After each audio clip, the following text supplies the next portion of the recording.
పిల్లల లంచ్ బాక్స్‌లోకి డే 4 కొబ్బరన్నం ఏ విధంగా చేసుకోవాలో చూద్దాం. నేను 6 రకాల లంచ్ బాక్స్ రెసిపీస్ చేసి కింద లింక్ ఇచ్చాను. కావాలంటే చెక్‌ఔట్ చేయండి.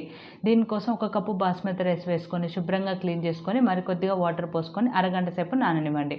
ఇప్పుడు ఒక మిక్సీ జార్‌లోకి ఇక నేను సగం కొబ్బరిని తీసుకొని వెనకాల ఉన్న బ్రౌన్ పార్ట్‌ని కట్ చేసుకొని మిక్సీ జార్‌లోకి వేసుకొని ఒకసారి మిక్సీ పట్టుకోండి. మరికొద్దిగా వాటర్ పోసుకొని మరొకసారి మిక్సీ పట్టుకొని పక్కకు పెట్టుకోండి. ఇప్పుడు కుక్కర్‌లోకి 2 టీ స్పూన్ల ఆయిల్, జీలకర్ర, హోల్ గరం మసాలాను వేసుకొని ఇది కొద్దిగా ఫ్రై అయిన తర్వాత 3 టీ స్పూన్ల కాజు, 3, 4 పచ్చిమిర్చి కట్ చేసుకొని వేసుకోండి. వీటిని కూడా ఫ్రై చేసుకోండి. ఇప్పుడు ఇందులోకి ఉల్లిగడ్డ ముక్కలు, కరివేపాకు కూడా వేసుకొని ఉల్లిగడ్డ ముక్కలు ఫ్రై అయిన తర్వాత కొత్తిమీర, పుదీనా తరుగు, 1/2 టీ స్పూన్ ధనియాల పొడి వేసుకొని కలుపుకొని నానబెట్టుకున్న బాస్మతి రైసు అదే కప్పుతో 1 కప్పు కొబ్బరి పాలు అయ్యాయి. మిగతా 1/2 కప్పు వాటర్ వేసుకొని రుచికి తగినంతగా ఉప్పు వేసుకోండి. 1 కప్పు బాస్మతి రైస్కి 1.25 కప్పు వాటర్ కరెక్ట్గా సరిపోతుంది.